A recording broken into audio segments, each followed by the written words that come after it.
கோலி talk Kollywood news. விஜயோட மோத தயாராயிட்ட Bobby Simha jigarthanda படத்துல நடிச்சதுக்காக தேசிய விருது பெற்ற பின்னாடி பாபி சிம்ஹா மாறிட்டாருன்ற தகவல்கள் டோலிவுட்ல இருந்து அடிக்கடி வந்துட்டு இருக்கு. சில முன்னணி இளம் ஹீரோக்களால வாங்க முடியாத தேசிய விருதை தான் வாங்கிட்டதா அவர் பெருமையோட பேசிக்கிறதாகவும் சொன்னாங்க. ரஜினிகாந்த் வேற அவரை கூப்பிட்டு 16 வயது நிலை பரட்டைய பார்த்தது மாதிரியே உங்களோட நடிப்பு இருந்ததுன்னு சொன்னதுனால தன்னையும் அடுத்து ரஜினிகாந்த் போலவே நினைச்சுக்கிட்டு இருக்காருன்னு சொல்றாங்க.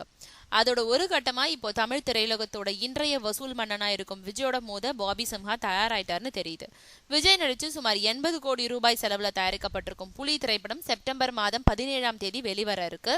அதே தினத்துல தான் நடிச்சிருக்கும் கோ 2 படத்தையும் வெளியிடுமாறு பாபி சிம்ஹா தயாரிப்பாளர்கள் கிட்ட சொல்லியிருக்காராம்.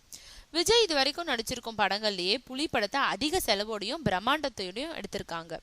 அந்த படத்தோட போட்டி போட முடியாதுன்னு பலரும் தங்களோட வெளியீட்டை முன்னதாகவோ பின்னாடியோ தள்ளி வைக்க முடிவு செஞ்சிருக்காங்க.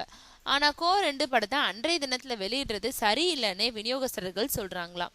பாகுபலி படம் தெலுங்குல வெளியாறது தெரிஞ்சும் அந்த படத்துக்கு ஆதரவு அளிக்கும் வகையில அங்க சூப்பர் ஸ்டாரா இருக்கும் மகேஷ் பாபு அவருடைய படத்தையே தள்ளி வச்சுட்டாரு. அதனாலதான் அவர் சூப்பர் ஸ்டாரா இருக்காரு. இங்கோ கதை வேறு விதமா இருக்கு. இருந்தாலும் பாபி சிம்ஹாவுக்கு தைரியம் அதிகம் தான்.